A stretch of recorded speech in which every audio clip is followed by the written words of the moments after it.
Hi everyone, welcome to your channel I learn. आज हम beehive textbook का chapter 6 का पार्ट 2 करने वाले हैं। अगर आपने इसके पार्ट 1 का वीडियो नहीं देखा है तो टॉप राइट कॉर्नर पे इसका लिंक है, उसे क्लिक करें और ज़रूर देखें। बिफोर वी स्टार्ट, अगर आपने हमारे चैनल को सब्सक्राइब नहीं किया है तो प्लीज़ इसे सब्सक्राइब करें और हमें सपोर्ट करें। Also press that bell icon. One day when I was in 5th standard at the Rameshwaram Elementary School, a new teacher came to our class. I used to wear a cap which marked me as a Muslim, and I always sat in the front row next to Ramananda Shastri, who wore the sacred thread. The new teacher could not stomach a Hindu priest's son sitting with a Muslim boy. In accordance with our social ranking, as the new teacher saw it, I was asked to go and sit on the back bench. So एक दिन जब मैं 5th standard में था Rameswaram elementary school में, ये उनका school था रामेश्वरम एलिमेंट्री स्कूल। एंड जब वो 5th स्टैंडर्ड में थे उस स्कूल में, तो एक नया टीचर आया उनकी क्लास में। एंड अब्दुल कलाम जी बोल रहे हैं कि वो इस तरह से कैप पहना करते थे बिकॉज वो मुस्लिम थे। ये डिनोट करता था कि वो एक मुस्लिम है, इसलिए वो एक कैप पहनते थे। एंड वो हमेशा फ्रंट रो में बैठते थे, रामानंद शास्त्री जो उनका दोस्त था उसके बाजू में, जो हमेशा एक जनेऊ पहनता था। यहाँ पे वो क्या डिनोट करने की कोशिश कर रहे हैं कि दोनों बच्चे अपने अपने रिलीजन को डिनोट करते हुए कुछ एक चीज़ वेयर करते हैं। रामानंद शास्त्री जनेऊ पहनते हैं, सीक्रेट थ्रेड यानी जनेऊ, एंड वो एक टोपी पहनते हैं जो कि बताता है कि वो मुस्लिम है। एंड न्यू टीचर को, जो नया टीचर आया, उसने स्टमक नहीं कर पाया। स्टमक करना यानी टॉलरेट करना, या जिसे हिंदी में आप बोलते हैं पचाना, किसी बात को पचा नहीं पाया। क्या बात को पचा नहीं पाया कि कैसे एक हिंदू प्रीस्ट, एक हिंदू पुजारी का बेटा एक मुस्लिम लड़के के बाजू में बैठा है। In accordance with our social ranking as the new teacher saw it, new teacher ने जैसा उनको लगा कि जो सोशल रैंकिंग होनी चाहिए मुस्लिम और हिंदूज की, उसके अकॉर्डिंग उसने क्या कहा कि अब्दुल कलाम पीछे जाके बैठ जाए। तो उनके अकॉर्डिंग मुस्लिम थोड़े लोअर रैंकिंग के हैं तो उनको पीछे बिठा दिया। I felt very sad, and so did Ramananda Shastri. He looked utterly downcast, and as I shifted to my seat in the last row, the image of him weeping when I shifted to the last row left a lasting impression on me. मैं बहुत sad हो गया, I felt very sad. And Ramanand Shastri भी, so did Ramanand Shastri, उनका friend भी बहुत sad हो गया, वो खुद बहुत सैड थे। He looked utterly downcast. Utterly का मतलब होता है कंप्लीटली, डाउनकास्ट का मतलब होता है मायूस या उदास, या इन सिंपल वर्ड्स आप बोल सकते हैं सैड।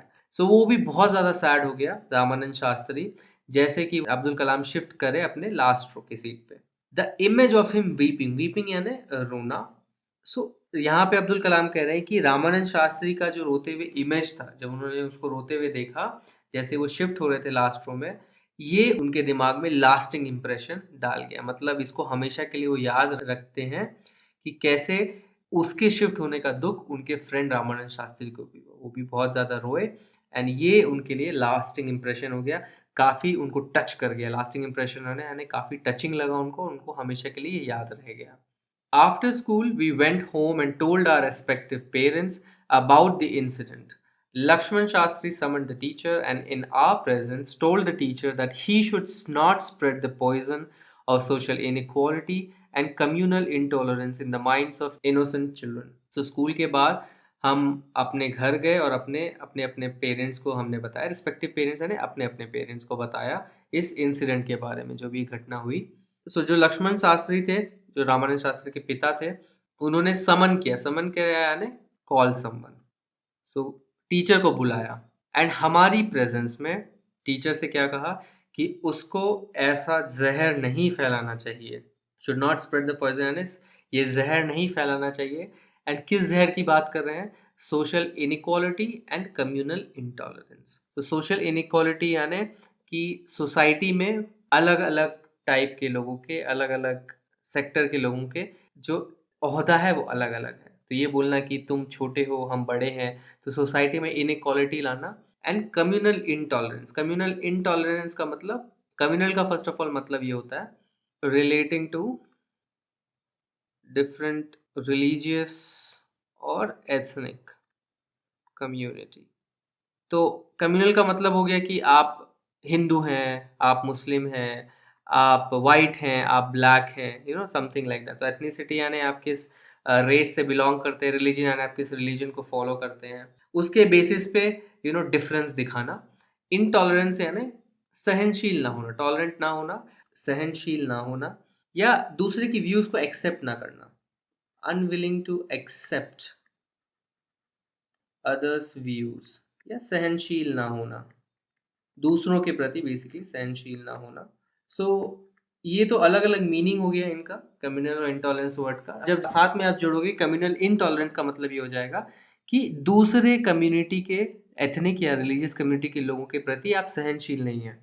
सो इसका मतलब क्या हो गया कि फर्स्ट ऑफ ऑल उन्होंने ये डिसाइड कर लिया कि जो मुस्लिम्स हैं उनकी रैंकिंग जो है हिंदुओं से कम है, इस तरह से उन्होंने सोशल इनइक्वालिटी लेके आए वो।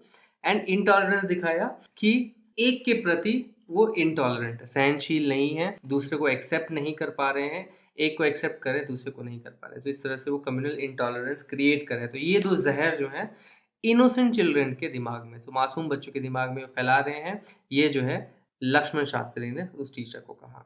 ही bluntly asked the teacher to either apologise और quit the school and the island.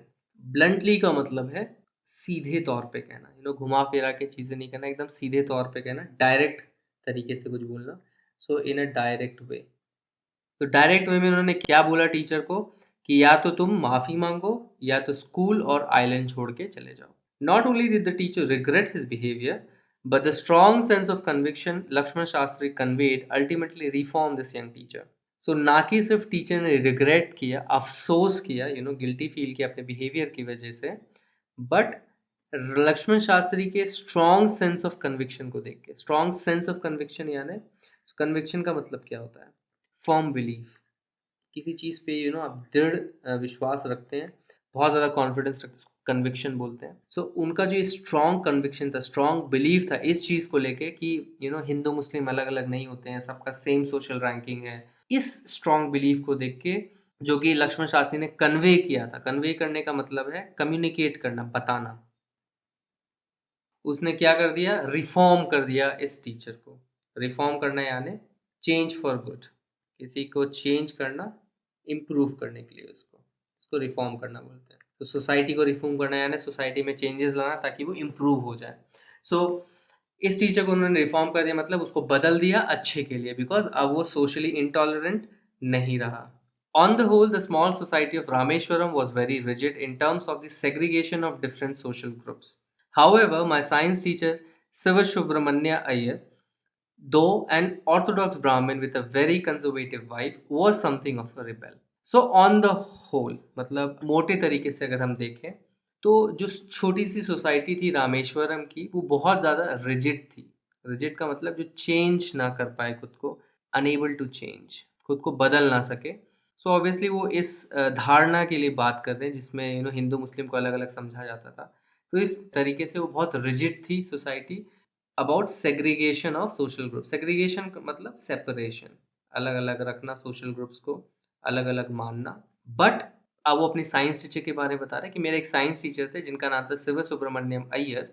Even though वो ऑर्थोडॉक्स ब्राह्मण थे, ऑर्थोडॉक्स हमने पढ़ा था ये वर्ड, मतलब कट्टर, वो कट्टर ब्राह्मण थे। उसके और बहुत ही कंजर्वेटिव वाइफ थी। कंजर्वेटिव यानी पुरानी सोच, जो पुरानी सोच रखते हैं और नई सोच को अपनाना नहीं चाहते, उनको कंजर्वेटिव कहते हैं। तो उनकी बहुत कंजर्वेटिव वाइफ थी, मतलब क्या है कि वो इन सब चीज़ों पे बहुत विश्वास रखती थी कि ये हिंदू मुस्लिम अलग अलग होने चाहिए, बहुत ऑर्थोडॉक्स थी, कट्टर थी, was something of A rebel. But ये साइंस टीचर कहते हैं रिबेल थे। सो रिबेल आप उनको बोलते हैं जो इस्टेब्लिश्ड नॉर्म्स होते हैं, उसको जो नहीं मानते, जिनको आप विद्रोही बोलते हैं। So a person who opposes established norms या आइडियाज़। तो जो भी established आइडियाज़ है, फॉर एग्जांपल यहाँ पे हिंदू मुस्लिम वाला, इसके खिलाफ जो जाएं उनको आप रिबेल बोलते हो। He did his best to break social barriers so that people from varying backgrounds could mingle easily.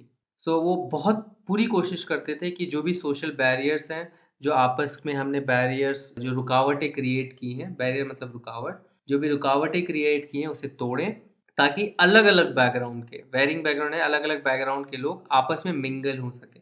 So mingle basically single का ऑपोजिट है, एंड मिंगल होना यानी मिलना जुलना, मिक्स होना। सो मिलना जुलना को मिंगल करना कहते हैं, ताकि अलग अलग बैकग्राउंड के लोग आपस में आसानी से मिंगल हो सके, मिलजुल सके। He used to spend hours with me and would say, Kalam, I want you to develop so that you are on par with the highly educated people of the big cities. So क्या बोलते थे कलाम को, उनके साथ बहुत घंटे समय बिताते थे और उनको कहते थे कि कलाम, मैं चाहता हूँ कि तुम डेवलप करो, ग्रो करो, ताकि तुम ऑन पार आ जाओ। ऑन पार मतलब होता है at the same level. And किसके सेम लेवल पे आ जाओ? जो बहुत ज़्यादा एजुकेटेड लोग होते हैं बड़े बड़े शहरों के, उनके लेवल पे तुम आ जाओ, ताकि उनके साथ तुम compete कर सको। तो काफ़ी ऊंची सोच थी इनका। इसका मतलब कि उनकी साइंस टीचर की सोच बहुत ऊंची थी। वो इन छोटे छोटे स्टूपिड चीज़ों के पीछे नहीं पड़ते थे, जो भी सोशल बैरियर्स उनको ब्रेक करते थे, ताकि लोगों का ग्रोथ हो सके और आपस में वो मिंगल कर सके। One day he invited me to his home for a meal. His wife was horrified at the idea of a Muslim boy being invited to dine in her ritually pure kitchen. She refused to serve me in her kitchen.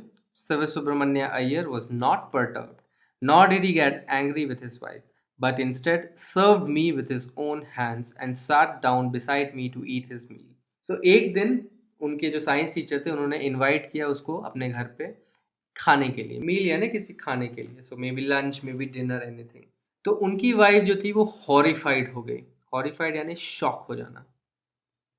किस चीज़ पे? इस idea पे कि एक मुस्लिम boy जो है उनके घर पे इनवाइट किया जा रहा है उनके साथ खाने के लिए, उनके प्योर किचन में। रिचुअली प्योर का मतलब है जब धर्म के सेरेमनीज करके, धार्मिक रीतियों से जब आप किसी चीज़ को शुद्ध करते हैं, शुद्धि करते हैं। तो नॉर्मली ऐसा होता था कि ब्राह्मण परिवार में जो भी किचन होता था बहुत ही सेक्रेड माना जाता था, बहुत ही प्योर माना जाता है। इवन आज भी ऐसा माना जाता है कि किचन बहुत ही सेक्रेड प्लेस है, एंड वहाँ पे आप दूसरी जाति के लोग को नहीं लेके आएंगे, या तो लोअर कास्ट या तो मुस्लिम, स्पेशली मुस्लिम्स को नहीं एंटर करने दिया जाता था। तो इनकी जो वाइफ है इस चीज़ पे शॉक हो गई कि कैसे उनके पति जो हैं अपने किचन में उनको इनवाइट कर सकते हैं। उन्होंने मना कर दिया, रिफ्यूज़ कर दिया उनको सर्व करने के लिए, खाना परोसने के लिए अपने किचन में। तो जो शिव सुब्रमण्यम थे उनके पति, वो बिल्कुल भी परटर्ब नहीं हुए। परटर्ब होना मतलब फेल्ट एंग्शियस, मतलब बिल्कुल भी व्याकुल नहीं हुए, कोई भी उन्होंने चिंता नहीं दिखाई इस बात पर, ना ही वो गुस्सा हुए। सो ना ही व्याकुल हुए, ना ही गुस्सा हुए अपनी पत्नी पर, बट इंस्टेड इंस्टेड इन्होंने सर्व किया अपने हाथों से, एंड उसके बाजू में बैठ के खाने लगे। तो उनकी वाइफ क्योंकि वो सर्व नहीं कर रही थी, तो वो खुद उन्होंने सर्व किया खाना और उसके साथ बैठ के खाने लगे। His wife watched us from behind the kitchen door. I wondered whether she had observed any difference in the way I ate rice, drank water or cleaned the floor after the meal. And वो सोच रहे थे क्योंकि ये बच्चे थे, and उनको समझ में नहीं आ रहा था कि भेदभाव क्यों होता है, एंड वो सोच रहे थे कि क्या उनकी वाइफ ने कुछ अलग नोटिस किया कि किस तरह से वो खा रहे हैं, किस तरह से पानी पी रहे हैं, या किस तरह से ज़मीन साफ कर रहे हैं खाना खाने के बाद। तो उनके कहने का मतलब है कि डेफिनेटली कोई डिफरेंस तो नहीं है, तो फिर क्यों उनके साथ ऐसा भेदभाव हो रहा है। When I was leaving his house, Siva Subramanya Iyer invited me to join him for dinner again the next weekend. Observing my hesitation, he told me not to get upset, saying, once you decide to change the system, such problems have to be confronted. When I visited his house the next week, Siva Subramanya Iyer's wife took me inside her kitchen and served me food with her own hands. So जब वो जा रहे थे, खाना हो गया उनका, जब वो वापस घर से निकल रहे थे उनके, तो उनके टीचर शिव सुब्रमण्य अय्यर ने कहा कि तुम वापस आओ डिनर पे, वापस इनवाइट किया नेक्स्ट वीकेंड। एंड उन्होंने क्या ऑब्जर्व किया कि वो थोड़े संकुचा गए, कलाम जी जो हैं संकुचा गए, बिकॉज उन्होंने देखा कि कैसे उनकी पत्नी गुस्सा गई थी। तो उनके संकुचाहट को देख के, हेजिटेशन यानी उनके संकोच को देख के, उन्होंने क्या बोला कि देखो अपसेट मत हो, देखो चिंतित मत हो, एक बार अगर तुमने डिसाइड कर लिया कि किसी सिस्टम को चेंज करना है, तो यहाँ पे सिस्टम क्या था, ये जो रेशियल डिस्क्रिमिनेशन था, ये जो रिलीजियस डिस्क्रिमिनेशन था, इस चीज़ को तुमने चेंज करने का ठान ली तुमने, तो ऐसे प्रॉब्लम्स को तुम्हें कन्फ्रंट करना पड़ेगा। कन्फ्रंट करना यानी सामना करना, काफ़ी अच्छा वर्ड है ये, मतलब फेस करना। सो ये ऐसे प्रॉब्लम्स को तुम्हें फेस करना पड़ेगा, सामना करना पड़ेगा। एंड फिर कलाम बता रहे हैं कि जब वो विजिट करते हैं उनके हाउस नेक्स्ट वीक, अगले हफ्ते, तो उनकी वाइफ जो है अपने किचन में लेके जाती है उनको, एंड उनको खाना परोसती है अपने हाथों से। सो डेफिनेटली उनकी वाइफ और उनके पति के बीच में कुछ तो डिस्कशन हुआ होगा, एंड फाइनली उनकी वाइफ को ये समझ में आया होगा कि वो ये गलत कर रही हैं, उनको ऐसा नहीं करना चाहिए, एंड फाइनली उन्होंने अलाउ कर दिया उनके किचन में खाने के लिए। सो यहाँ पे एक बहुत ही बढ़िया एग्जाम्पल बताया कलाम जी ने कि कैसे अगर आप ठान ले किसी गलत सिस्टम को चेंज करने की, तो आपको सारी कठिनाइयों का सामना पहले तो करना पड़ेगा। लोग आपको बुरा भला कहेंगे, नफरत करेंगे आपसे, लेकिन फाइनली आप उस सिस्टम को चेंज करने में कामयाब रहेंगे। Then the second world war was over and India's freedom was imminent. Indians will build their own India, declared Gandhi ji. फिर क्या हुआ, सेकेंड वर्ल्ड वॉर खत्म हो गया, मतलब 1945 आ गई, एंड इंडिया का फ्रीडम जो है इमिनेंट था। इमिनेंट मतलब something that is about to happen, जो एकदम होने वाला है उसको आप इमिनेंट बोलते हैं। सो इंडिया को फ्रीडम मिलने वाला था। Indians will build their own India, Indians अपना इंडिया खुद बनाएंगे, ये गांधी जी ने डिक्लेयर किया। The whole country was filled with an unprecedented optimism. तो पूरा जो कंट्री है वो किस चीज से भर गया, अनप्रेसिडेंटेड ऑप्टिमिज्म से। सो अनप्रेसिडेंटेड का मतलब होता है जो पहले कभी ना हुआ हो, अभूतपूर्व, या in simple terms never known और डन, ना कभी किसी को पता हो या किया गया हो, ऐसी चीज को आप अनप्रेसिडेंटेड बोलते हो, नेवर डन बिफोर। ऑप्टिमिज्म यानी होप। सो पूरी कंट्री ऐसे अभूतपूर्व आशा से भर गई जब गांधी जी ने क्या कहा कि अब जो है इंडियंस खुद अपना इंडिया बनाएंगे, मतलब जो ब्रिटिशर्स अब जाने वाले हैं, अब हमें फ्रीडम मिलने वाली है। सो इनफैक्ट 1947 में हमें फ्रीडम मिलती भी है। I asked my father for permission to leave Rameshwaram and study at the district headquarters in Ramananthapuram. So इस समय कलाम ने अपने पापा से परमिशन ली ताकि वो रामेश्वरम छोड़ के रामानंतपुरम जा सकें। तो दिस वाज अराउंड 60 किलोमीटर्स, उस समय 60 किलोमीटर्स दूर था ये। एंड इनफैक्ट समय ऐसा था कि इवन 60 किलोमीटर्स जाने के लिए आपको परमिशन लेनी पड़ती थी। आज तो फॉर एग्जांपल आप स्कूटी उठा के कितना भी दूर चले जाते होंगे, बट उस ज़माना ऐसा था कि बहुत फैमिली से कनेक्टेड होते थे लोग। एंड कलाम को परमिशन चाहिए थी अपने पापा से ताकि वो डिस्ट्रिक्ट छोड़ के, अपना शहर छोड़ के डिस्ट्रिक्ट के हेडक्वार्टर में ही रामानंदपुरम वाली जगह पे जा सके पढ़ने के लिए। He told me as if thinking aloud, Abul, I know you have to go away to grow. Does the seagull not fly across the sun alone and without a nest? He quoted Khalil Gibran to my hesitant mother. Your children are not your children. They are the sons and daughters of life's longing for itself. They come through you, but not from you. You may give them your love, but not your thoughts, for they have their own thoughts. APJ Abdul Kalam, and ये extract है wings of fire उनकी book से, autobiography से। सो बहुत ही प्यारा paragraph, I would say बहुत ही प्यारा paragraph से एंड किया इस चैप्टर को। सो उनके पापा ने जब उन्होंने पूछा कि मुझे छोड़ के जाना है रामेश्वरम पढ़ने के लिए, तो उनके पापा ने क्या कहा, एज इफ कि वो तेज आवाज में कुछ सोच रहे हैं। थिंकिंग अलाउड यानी कि जो आप मन में सोच रहे हो उसको तेज तेज बोल रहे हैं, दैट मीन्स थिंकिंग अलाउड। सो क्या बोला उन्होंने कि अबुल, मैं जानता हूँ कि तुम्हें जाना पड़ेगा ग्रो करने के लिए। अगर तुम्हें ग्रो करना है, डेवलप करना है, विकसित होना है, तुम्हें जाना पड़ेगा। क्या सीगल फ्लाई नहीं करते अक्रॉस द सन अकेले और नेस्ट के बिना? तो इनका एक एग्जाम्पल दे रहे हैं वो सीगल। सीगल एक पक्षी होती है जो अपना नेस्ट छोड़ के फ्लाई करती है ताकि वो अपनी नई जिंदगी स्टार्ट कर सके। तो वो सीगल का एग्जाम्पल दे रहे थे कि क्या वो नहीं अकेला उड़ चलता है आसमान में, अक्रॉस द सन मतलब आसमान में, अपने नेस्ट के बिना, जहाँ से वो आया है उसके नेस्ट के बिना क्या वो नहीं जाता है? ऑफ कोर्स जाता है, तो तुम्हें भी जाना पड़ेगा। एंड उनकी मम्मी जो है वो बहुत हेजिटेंट थी, उनका मन नहीं था कि बेटा जो उनको छोड़ के जाए। तो उन्होंने खलील गिब्रान, सो एक पॉपुलर ऑथर ये खलील गिब्रान है, सो उनको उन्होंने कोट किया। सो डेफिनेटली उनके पापा पढ़ते होंगे काफ़ी लिटरेचर, तो उनको एक खलील गिब्रान का कोट पता था एंड उन्होंने उसके कोट को बोला, जो कि बहुत ही ब्यूटीफुल कोट है। वो कोट क्या है कि your children are not your children. वो उसकी माँ को समझा रहे, अपनी पत्नी को समझा रहे हैं कि तुम्हारे बच्चे तुम्हारे नहीं हैं। They are the sons and daughters of life's longing for itself. वो बेटे बेटी हैं लाइफ की लॉन्गिंग अपने लिए। सो बहुत ही थोड़ा सा कॉम्प्लिकेटेड है समझना, बट मैं कोशिश करूँगा आपको समझाने की। सो लॉन्गिंग का फर्स्ट ऑफ ऑल मतलब होता है डिज़ायर।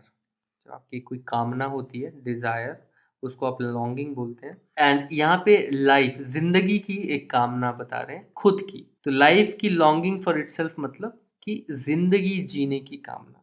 सो जिंदगी की खुद की जीने की कामना, इसके बेटे बेटी हैं वो। सो इन शॉर्ट इस सेंटेंस का मतलब ये है कि वो तुम्हारे बेटे बेटी नहीं है, इन्हें खुद अपनी ज़िंदगी जीनी है, ये अपनी ज़िंदगी के खुद मालिक हैं, ये तुमसे बिलोंग नहीं करते हैं, इनको अपनी खुद ज़िंदगी डिफ़ाइन करनी है एंड तुम इसे रोक नहीं सकती हो बिकॉज़ ये इस रास्ते पे निकल चुके हैं। सो ये जो यूनिवर्स है, ये यूनिवर्स किसी पर्पस से है, ये जो ज़िंदगी दी गई है उनको इसका अपना एक अलग पर्पस है एंड इस पर्पस को वो फुलफ़िल करने के लिए आए हैं, तो तुम इसे रोक नहीं सकती। ये तुम्हारे बच्चे नहीं हैं, ये इस पूरी दुनिया के बच्चे हैं, इस ब्रह्मांड के बच्चे हैं, इस ज़िंदगी की लॉन्गिंग को पूरा करने आए हैं। They come through you but not from you. वो तुम्हारे द्वारा आते हैं बट तुमसे नहीं आते हैं। सो ये बहुत ही डीप सेंटेंस है कि ऑब्वियसली एक बच्चा अपनी माँ के कोख से निकल के आता है, बट यहाँ पे वो कहना चाह रहे हैं सिम्बॉलिकली कि वो तुमसे होके तो आते हैं बट वो तुमसे नहीं आते। मतलब वो तुमसे बिलोंग नहीं करते, they don't belong to you. वो तुम्हारी पोजेशन नहीं है, वो तुम्हारी चीज़ नहीं है। तुम अपने बच्चों को ओन नहीं करती हो, you don't own your children. And ये ऐसा थॉट है जो इनफैक्ट बहुत ज़्यादा पॉपुलर हो रहा है, इनफैक्ट वेस्ट में हुआ था एंड अब धीरे धीरे अपने इंडिया में भी शिफ्ट हो रहा है। जब आप देख रहे हो कि कैसे बच्चे बच्चे अपने माँ बाप को छोड़ के शहरों की ओर जाते हैं अपनी ज़िंदगी को करने के लिए। इन कॉन्ट्रास्ट जब आप देख रहे थे पहले बच्चे अपने मम्मी पापा के साथ ही रहते थे जॉइंट फैमिलीज़ में। सो ये हर जनरेशन में होता है कि हर पेरेंट को लगता है कि मेरे बच्चे पे मेरा हक है, ये बच्चे मेरी प्रॉपर्टी हैं बिकॉज वो मेरे से निकल के आए हैं। बट हर पेरेंट को ये समझना पड़ता है कि नहीं, इवन दो मैंने इनको पैदा किया है, ये मैं इनको पोजेस नहीं करता हूँ, ये मेरी चीज़ नहीं है, कि ज़िंदगी पे हक मेरा नहीं है। एंड ये चीज़ वो समझाने की कोशिश कर रहे हैं। You may give them your love but not your thoughts. तुम उन्हें अपना प्यार दे सकते हो बट अपने थॉट्स नहीं। थॉट्स यहाँ पे मतलब है कि तुम अपने बच्चों को इन्फ्लुएंस नहीं कर सकते हो। जो भी तुम्हें करना है वो अपने बच्चों को कह नहीं सकते हो वो करने के लिए। For they have their own thoughts, क्योंकि उनके पास उनके खुद के थॉट्स होते हैं, उनकी अपनी खुद की लाइफ है, खुद की थिंकिंग है। एंड इनफैक्ट ऐसे ही ह्यूमन सिविलाइजेशन एडवांस भी हो रही है, क्योंकि अगर हमारे थॉट्स पेरेंट्स से थॉट से मैच करते तो हम विकसित नहीं होते। हम 50 साल पहले की थॉट्स के साथ रह जाते हैं, क्योंकि हमारे पास अपने नए थॉट्स हैं, तो हम ह्यूमन सिविलाइजेशन को आगे लेके जा रहे हैं।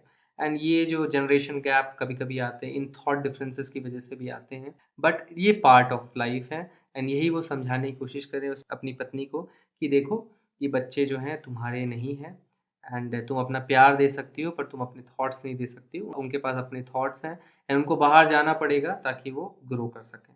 Thanks for watching this video. अगर ये वीडियो आपको पसंद आए तो इस वीडियो को एक लाइक दीजिए, अपने comments and feedbacks comment section में लिखिए और हमारे चैनल को सब्सक्राइब कीजिए। आप हमारे चैनल को सब्सक्राइब इस गोल लोगो पे क्लिक करके सब्सक्राइब बटन दबा के कर सकते हैं।